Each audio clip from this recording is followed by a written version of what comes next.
हाय, एक बार फिर से स्टडी विद भैया में आपका स्वागत है। जैसा कि बाबू आज का जो चैप्टर है बेसिकली क्लास 8 का एनसीईआरटी, आपका जेसीईआरटी हो या कोई भी बोर्ड हो आपका चैप्टर मिल जाएगा। चैप्टर नंबर 2 है। चैप्टर का नाम देख लीजिए, भूमि, मृदा, जल, प्राकृतिक वनस्पति और वन्य जीवन संसाधन। ठीक है, तो बेसिकली चैप्टर से क्या पता चल रहा है, हम लोग क्या क्या पढ़ने वाले हैं। भूमि के बारे में पढ़ने वाले, मेरा मिट्टी के बारे में पढ़ने वाले। पता है ना, मृदा मतलब क्या, मिट्टी। तो मिट्टी हो गया, जल हो गया, प्राकृतिक वनस्पति हो गया। तो बेसिकली इसके बारे में हम लोग आज पढ़ने वाले हैं। ठीक है, सो बिना किसी वक्त का आज के चैप्टर स्टार्ट।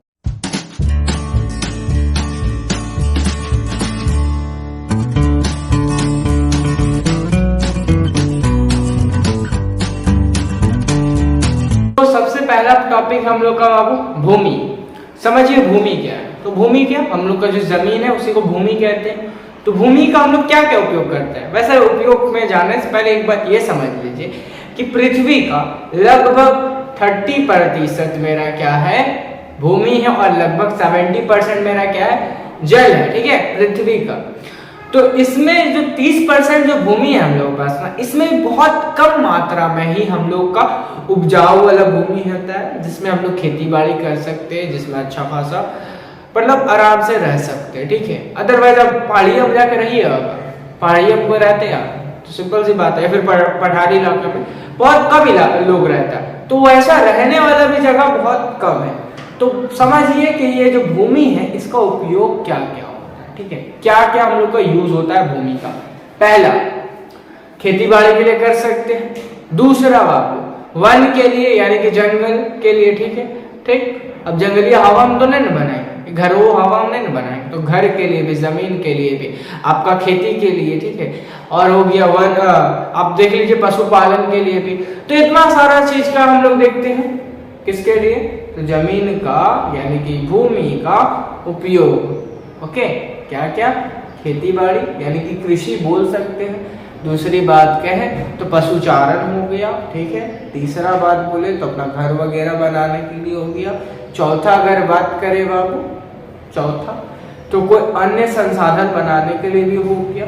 इस तरह का उपयोग हम लोग क्या करते हैं, जमीन का उपयोग करते हैं, भूमि का उपयोग करते हैं। ठीक है, आई थिंक भूमि का उपयोग तो समझ में आ गया होगा। ठीक है, एक्चुअल बाबू आजकल का हम लोग जो देख रहे हैं ना जमाना में, बहुत सारा मतलब हम लोग का जमीन है ना धीरे धीरे कम फर्टाइल होते जा रहा है, यानी कि धीरे धीरे ना उपजाऊपन कम होते जा रहा है। इसका क्या कारण होता है, इसका जो कारण है वो समझ लीजिए कि ये जो भूमि का जो है उपजाऊपन क्यों कम हो रहा है। पहला देखिए ना, हम लोग धीरे धीरे ना बहुत सारे जंगली मतलब जंगल को हटाते जा रहे हैं, यानी कि एक तरह से पेड़ को काटते जा रहे हैं। ठीक है, आप स्वार्थी बनने जाते हैं। ठीक है, खाली आप स्वार्थ, खाली खुद का देखते हैं। तो पहला ये कि हम लोग पेड़ काटते। तो दूसरा अगर बात करें कि जमीन का मिट्टी मतलब एक तरह से बोल सकते हैं भूमि का किस तरह खराब होता है भूमि।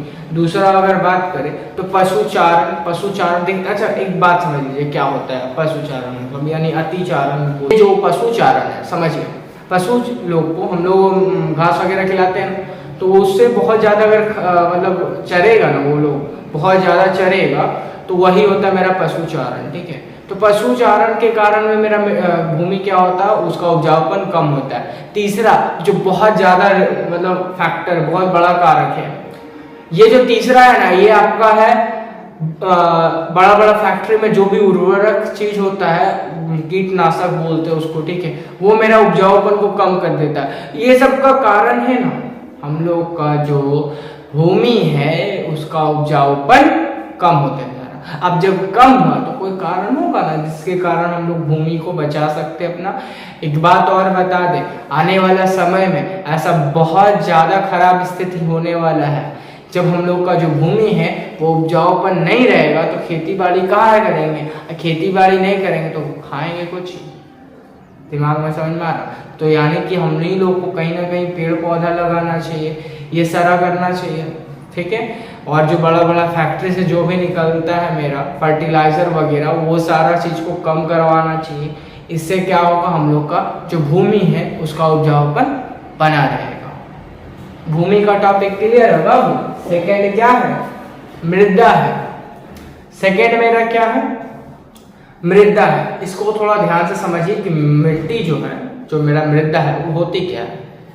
पृथ्वी का सबसे जो छोटा छोटा कण होता है ना, ऊपर में देखे ना, एक मुट्ठी लीजिए, उठाइए नीचे से, जो भी कण दिखेगा वही तो मेरा मिट्टी कहलाती है, मृदा कहलाती है, ठीक है। तो जो छोटा छोटा कण होता है वही मेरा मृदा कहलाया। तो मृदा जो बनता कैसे वो समझ लीजिए, ठीक है, समझिए। तो अब समझिए कि मेरा मिट्टी बनती कैसे।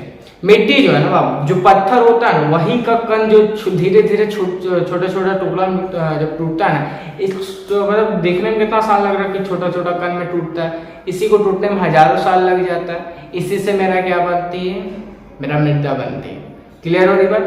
पत्थर से टूटा तो धीरे धीरे छोटा छोटा कण में टूटा, उसी से क्या बनी? मेरा मृदा बनी, ठीक है।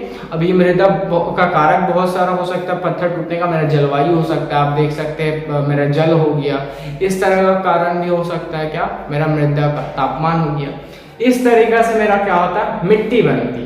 मिट्टी का जो सबसे ऊपर में जो परत होता है, मान के चलिए ये है मेरा मिट्टी का एक एग्जाम्पल दे देते, ठीक है। तो सबसे ऊपर वाला जो परत होती है, सबसे ऊपर वाला परत, सबसे ऊपर वाला परत, ठीक है, ये बहुत ज्यादा उपजाऊपन होती है, इसी में मतलब एक तरह से घास वगैरह उगती है, यही में क्या होता है?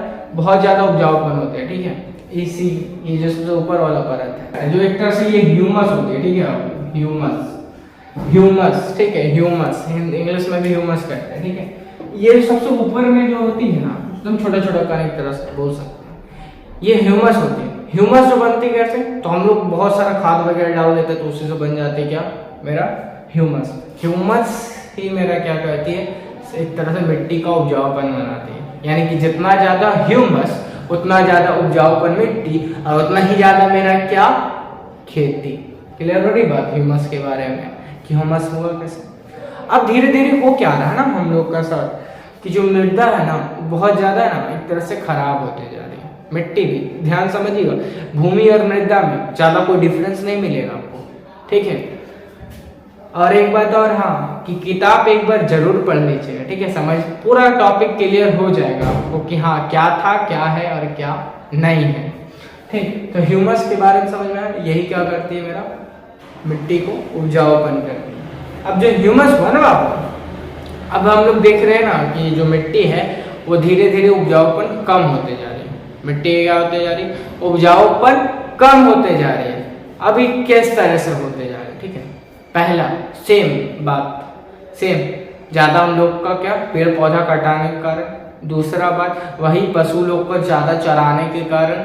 तीसरा बाबू, तीसरा अगर बात करें सेम, वही हम लोग ज्यादा फर्टिलाइजर वगैरह का यूज कर रहे हैं, वही जो फैक्ट्री वगैरह हो, ठीक है। अगर चौथा बात करें तो हम ही लोग क्या करते हैं, कहीं भी जाओ मतलब तो से देखते हैं ना, हम ही लोग ज्यादा विस्फोट वगैरह करते हैं, कहीं भी कोई परमाणु परीक्षण कर देते हैं, उससे भी कारण क्या हो जाता है? मेरा मृदा का उपजाऊपन चल जाता है। ये सब कारण है क्या? मेरा मृदा का उपजाऊपन कम होने का कारण, ठीक है, कि मृदा का उपजाऊपन क्यों हो रहा है, ठीक, कम। अब इसको कम को कैसे रोक सकते हैं? सेम पेड़ पौधा लगा के। देखिए ये सब तो नॉर्मली बात है कि हाँ भैया पेड़ पौधा को क्या कर देंगे? लगाएंगे। पशुचारण को कम करेंगे। आपको जो फैक्ट्री वगैरह जो भी मेरा क्या फर्टिलाइजर वगैरह निकल रहा है, उर्वरक वगैरह, वो सबको कम करेंगे, ठीक है। जो परमाणु परीक्षण होता है वो सब तो कम करेंगे, इतना समझ में आ रहा है। लेकिन इसके सिवाय भी कुछ हो सकता है, तो हो सकता है अगर आप खेती करते हो तो करिएगा क्या ना, करिएगा क्या कि मान के चलिए आज कुछ नया चीज उगाए, जैसे एग्जाम्पल के तौर पे हम लोग ले लेते हैं चावल, ठीक है, अपना खेत में हम चावल उगाए या फिर गेहूं उगाए, तो गेहूं उगा के ना अगला बार जब दूसरा चीज उगाने का बारी है ना, तो उस वही चीज को ना उगा के दूसरा चीज उगाएंगे, जैसे मान के चलिए दाल उगा दी। ऐसा में क्या होता है ना, एक बार जब दूसरा बार हम लोग दूसरा फसल लगाते हैं ना, तो इससे क्या होता है ना, मेरा मिट्टी का उपजाऊपन बढ़ता है। तो आई थिंक आपको क्लियर हो रहा होगा बात कि हम लोग किस तरीके से उपजाऊपन भी बढ़ा सकते हैं, ठीक है। साथ ही साथ जो मानचिल जो पहाड़ी इलाका में रहता है, ठीक है, पहाड़ी इलाका में तो लोग खेती कैसे करता है, तो लोग भी ना धीरे सीढ़ीदार देखे ना, सीढ़ी को देखे एक के ऊपर एक, एक के ऊपर एक, तो इस तरह से गोल नुमा बना के वो लोग क्या करता है, खेती करता है। इससे भी क्या होती है, मेरा भूमि का उपजाऊपन बना रहता है। क्लियर हो रही बात, ठीक है। कैसे मान चलिए सीढ़ी है, फिर एक और इधर है, फिर एक और इधर है, तो नीचे वाला क्या हो गया, नीचे में खेती, फिर ऊपर से अच्छा खासा दूरी में खेती। तो इस तरीके से क्या हो सकती है, मेरा खेती हो सकती है। ठीक है, क्लियर हो गया। इस तरीके से हम लोग क्या कर सकते हैं बाबू, तो मृदा का उपजाऊपन को बनाए रख सकते हैं। अब बात करते हैं टॉपिक अगला नेक्स्ट क्या है मेरा, जल। जल ही जीवन है। अब देखिए किस तरह से हम लोग क्लास 7 में भी पढ़े थे कि जो जल है पूरा पृथ्वी में वो कितना प्रतिशत है, खुद का तो 100% है, खुद का तो 100% है, पृथ्वी में 70% है जल, 30% भूमि। अब जो 70% का 97% है वो मेरा महासागर वाला में है। महासागर कहने का मतलब है वो सब सिर्फ लवण वाला है, लवण यानी नमक वाला है। ठीक है, खाली नमकीन है। और 3% में है, जो 2% है वो मेरा बर्फ बंडल है। अब बचा 1%, और 1% ही मेरा क्या है, नदी है में है, तालाब में है, नलिया में है, ठीक तालाबों में है। क्लियर हो रही बात। ये सारा क्या है मेरा 1% में ही आती है। अब हम ही लोग 1% क्या करना है, बचाना। किस तरह से कर सकते हैं और इस बचाएंगे क्यों, क्या वो समझिए। अच्छा, हम लोग धीरे धीरे देखते जा रहे हैं ना कि आजकल का ज़माना में क्या होता जा रहा है, हम लोग को बहुत ज़्यादा पानी का किल्लत है, बहुत ज़्यादा कमी है पानी का। ठीक है, आज नल खुली तो अगला दिन नहीं खुला, फिर परसों खुली, फिर नेक्स्ट दिन नहीं। तो इस तरीके से क्या हो रहा, बहुत ज़्यादा क्या हो रहा, पानी का कमी हो रहा। तो लेकिन पानी का कमी क्यों हो रहा, सवाल उठता है कि पानी का कमी क्यों हो रहा। आखिर पानी को हम लोग बचा कैसे सकते हैं, संरक्षण कैसे कर सकते हैं पानी का, कोई तो तरीका होगा। तो वो तरीका देखिए, पहला तरीका कि जो पानी पड़ती है ना, वर्षा होती है, उसको हम लोग संग्रह कर सकते हैं। संग्रह मतलब क्या, रख सकते, बचा सकते। ठीक है, मान के चलिए हम एक ड्रम लिए, उसमें जो बरसात वाला पानी आए उसको हम बचा कर रख लिए, तो वो मेरा वर्षा जल संग्रहण हो गया।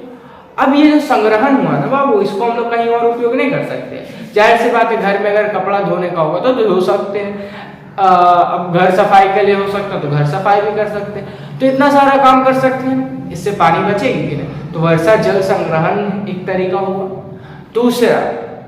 दूसरा जो है, कोशिश करेंगे धीरे धीरे जो धरातल वाला, जो भूमि वाला पानी होता है ना, आप सुने होंगे कि कुआं से पानी निकालते हैं, वो आता कहाँ से, तो जमीन का नीचे से।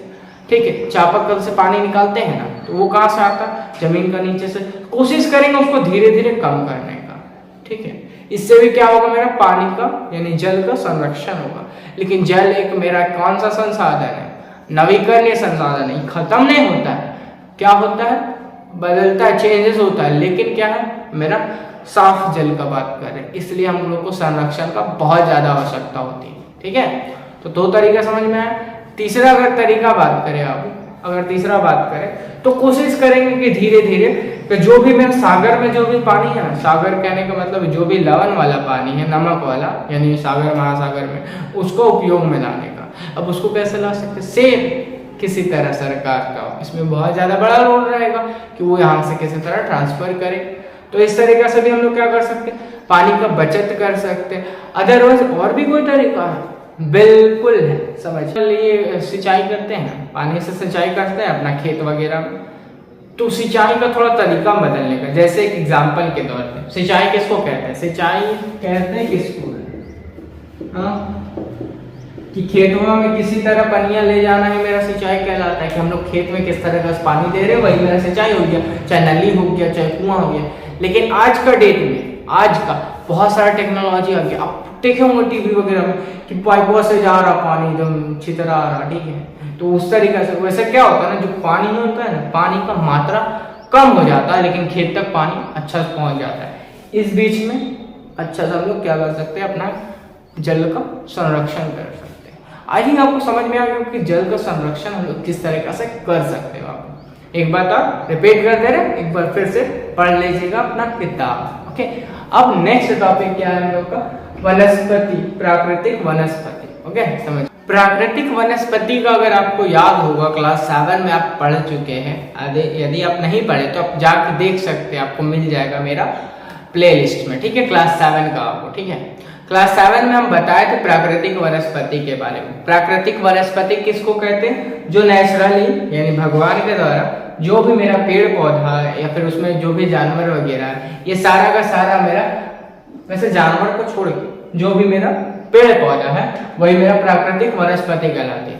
प्राकृतिक वनस्पति उसको कहते हैं जब हम लोग जो भी जितना सारा पेड़ वगैरह हो, खासतौर पे जंगल में वो सारा मेरा प्राकृतिक वनस्पति कहलाता है, ठीक है। चाहे ये नॉर्मली पेड़ भी हो, वो भी मेरा उसी में आती है, ठीक है। लेकिन अंतर यहाँ पे क्वांटिटी का होता है। क्वांटिटी क्या, अगर हम वन को देखें तो कितना सारा पेड़ होता है, लेकिन यहाँ अगर नॉर्मली बात करें अपना घर तरफ का तो कुछ ही होगा, कुछ ही रहता है, उतना सारा तो नहीं रहता है। हाँ, कुछ इलाका में रहता है ज्यादा, वो मानते हैं, लेकिन जंगल वाला जैसा तो नहीं, ठीक है। तो प्राकृतिक वनस्पति आई थिंक क्लियर होगा, जितना भी ज्यादा पेड़ पौधा होता है उसे हम प्राकृतिक वनस्पति कहते हैं, ठीक है। आजकल देख रहे हैं ना, बहुत सारा ऐसा हो रहा है, आप भी जानते हैं, बहुत सारा फिल्म वगैरह में भी देखे होंगे, पुष्पा में भी देखे होंगे कि जो लकड़ी का कितना सारा तस्करी होता है, ठीक है। चोर वगैरह क्या करता है, पुष्पा वाला फिल्म में दिखाया क्या है, ये सब ना दिखाया, ऐसे देखे हैं कि नहीं, कमेंट करके बता सकते हैं। और पुष्पा में किस चीज का, कौन सा लकड़ी का चोरी हो रहा, कमेंट करके जरूर बताइएगा, ठीक है। अगर देखे ना तो या फिर सुने भी हो तो प्राकृतिक वनस्पति में बहुत सारा पेड़ वगैरह क्या करता है, तो बहुत सारा पेड़ ऐसा भी है ना अभी वर्तमान में जिसका बहुत सारा कमी हो गया। अब कमी होगा तो नेक्स्ट टाइम तो अपने आप तो नहीं ना हो जाएगा बाबू, तो उसके लिए हम लोग क्या करते हैं, संरक्षण के लिए जरूरी होता है, जरूरत हो कि संरक्षण करें उसका। साथ ही साथ बहुत सारा वन्य जीवन में कहने का मतलब बहुत सारा, मतलब ये देख लेते पशु वगैरह को, पशु पक्षी जितना भी है, यानी जो भी जानवर वगैरह हो वही तो वही वन्य जीवन में आता है, ठीक है। प्राकृतिक वनस्पति, पेड़ पौधा, वन्य जीवन में मेरा क्या, जो भी पशु पक्षी हो वो सब। अब ये सब जब आया, कौन सा, वन्य जीवन, तो बहुत सारा सुने होंगे कि कम होते जा रहा, बहुत सारे लोग बना के खाल वगैरह लेके पहनता, बैल वाले लो जो ऐसा करे, और क्या कह सकते हैं, मतलब जानवर का चमड़ा पहनना कोई समझ नहीं आता हमको, बैले होगा। तो वन्य जीवन मतलब क्या, तो जितना भी सारा मतलब जानवर वगैरह वही मेरा वन्य जीवन होता है। अब इन लोग के लिए बचाने के लिए जरूरत क्यों होता है, क्योंकि आगे चल के अगर खत्म हो जाए तो खत्म हो जाएगा तो क्या होगा, अपने आप तो आ नहीं जाएगा। तो इन लोग के लिए, हम लोग के लिए क्या होता है, संरक्षण करना बहुत ज्यादा जरूरी होता है। इसलिए सरकार ही भी बहुत सारा क्या करती है, सेंचुरी वगैरह बनाती है, यानी हम लोग कह सकते हैं, आप सुने होंगे कि अलग अलग, जैसे एक झारखंड में भी एक सेंचुरी, उसका नाम थोड़ा बता देते क्या है। झारखंड में भी है जो आपका लातेहार में, ठीक है, नाम क्या है, बेतला नेशनल पार्क, ठीक है। इसमें क्या करा जाता है कि बहुत सारा जो जानवर है, वन्य जीवन है, उसको संरक्षित किया जाता है ताकि वो रहे, आने वाला जो समय है उसको संख्या बढ़े, इसलिए हम लोग क्या करते हैं, उसका संरक्षण करते हैं, ठीक है। आने वाला जो हम लोग का जो भी पीढ़ी होगा, यानी कि बच्चा का बच्चा का बच्चा, वो लोग भी उसको देख सके। क्लियर हो रही बात, संरक्षण के लिए क्यों जरूरी है, तो ये सब था आपको चैप्टर में। फिर एक बार आप पढ़ लीजिएगा। अगर किसी तरह का डाउट हो तो नीचे कमेंट बॉक्स है, उसमें आप कमेंट करके जवाब दे दीजिएगा। Thanks for watching. जय हिंद, जय भारत।